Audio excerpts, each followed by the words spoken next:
Gold Rathian and Silver Rathalos made their debut in Monster Hunter Now during the Japan exclusive event in Shibuya. But soon, we'll be getting the chance to hunt down these two monsters during the global version of the event happening in November. Now, we do need to buy paid event tickets in order to participate in this event. And it did get more expensive than the last Dark Daydreams paid event. So the main question is it still worth it? Well, I'm not here to convince you to buy anything, but let me just say that Gold Rathian and Silver Rathalos will be adding some crazy armor skills. And in this video, we'll be taking a look at their armor sets and theorycraft some builds focused around these two new skills.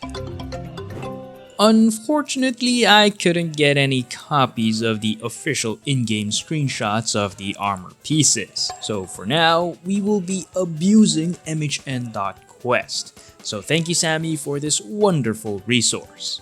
So first, let's take a look at the Gold Rathian armor set and its skills. For the Gold Rathian armor set, we do get pieces with good synergy, like the Helm with Resentment and Divine Blessing. Divine Blessing is perfect since it will reduce the damage you'll take when activating Resentment. For the Gold Rathian male, it has Part Breaker 2, which makes it better than the Banbaro chest, which only has Part Breaker 1. The Gold Rathian waist, on the other hand, is a lock-on armor piece with Resuscitate. Now, it's going to be hard to take advantage of this armor piece outside of Bubbly Dance builds or Hellfire Cloak builds, and personally, I'm not a fan of Hellfire Cloak. It kinda sucks. Too much risk with little reward in my opinion.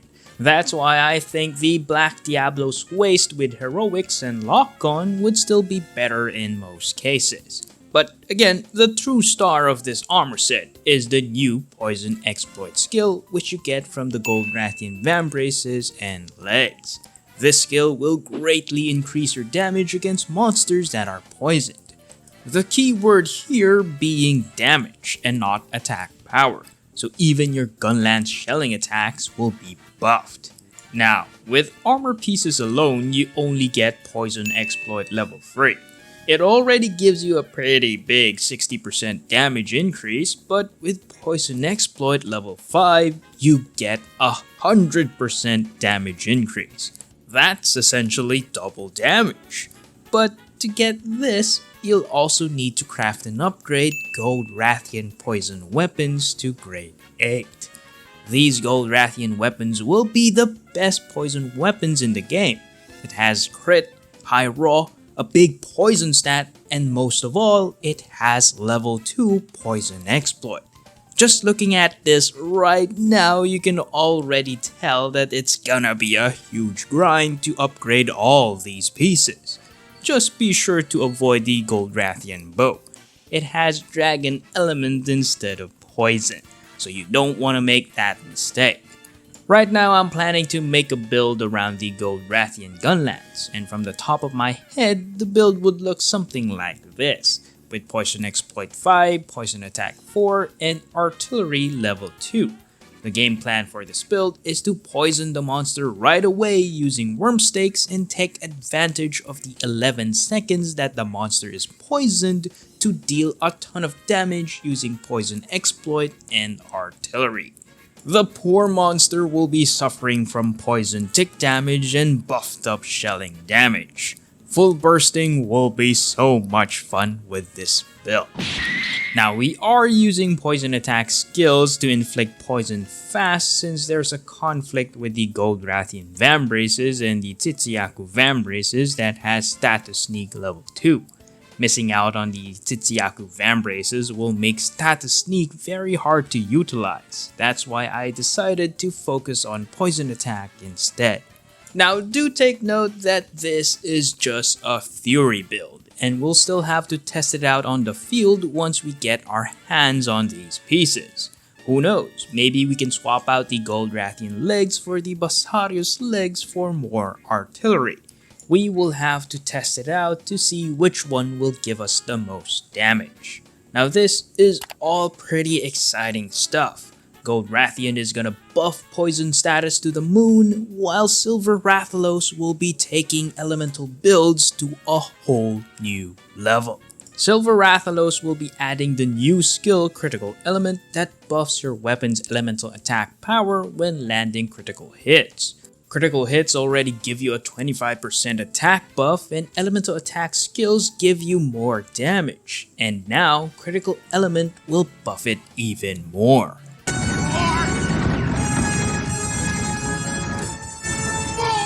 To max out Critical Element to level 5, you'll need the Silver Rathalos helm, legs, and a Silver Rathalos weapon.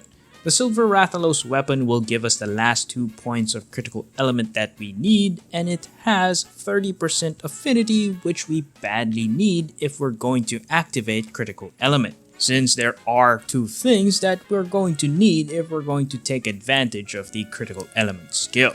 That's High Affinity and the Elemental Attack 5. Without affinity skills, Crit Element won't even activate, and without Max Elemental Attack 5, the buffs that this skill will give you will be smaller. Now in my opinion, the best Silver Rathalos weapon is the Dual Blades, because it has Critical Element 2 and an extra Poison Exploit 1. Now it doesn't mean that the weapon has dual elements. The Poison Exploit is just there as a bonus when you have a teammate that can poison the monster.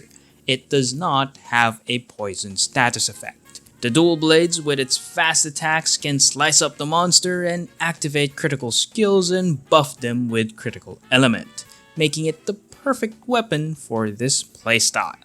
Now the ideal build that I'm thinking of right now is this.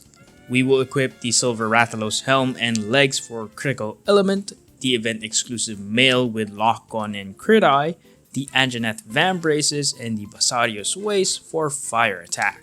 This will give us Critical Element 5, Fire Attack 4, Lock On, and Crit Eye 2, and Weakness Exploit 1. To complete the build, we do need 1 Fire Attack, Drift Smelt, and more critical skills. Alternatively, we can equip the Silver Rathalos mail with Fire Attack and Crit Boost to round out the build with Fire Attack 5 without any drift skills, but you will lose out on Lock On. Right now, there is a Drift Smelting event going on. Driftstone C is currently available and it gives you the chance to smelt elemental attack skills into your armor pieces. You will want to save these Driftstones and drift smelt them onto the Silver Rathalos helm. And getting any elemental attack skills on this armor piece is already an absolute win. But until Niantic fixes the loadout system, it will be very annoying to swap out drift skills for each elemental build. So right now, it's still very difficult to take advantage of the new Critical Element skill. You'll need to balance high elemental attack skills with high affinity, and there's just not enough space for all that, unless that is your weapon already has high affinity and elemental attack.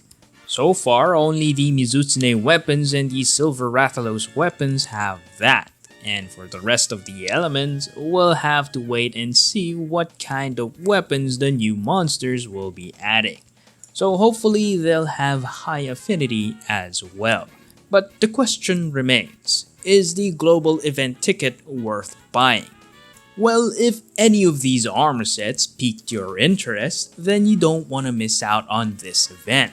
Especially if you want to get your hands on that event exclusive chest armor piece with Lock On and Crit Eye 2. I'm sure Silver Rathalos and Gold Rathian will come back in another event later down the line, but this event exclusive armor piece won't be coming back. Well, that's something to consider as well.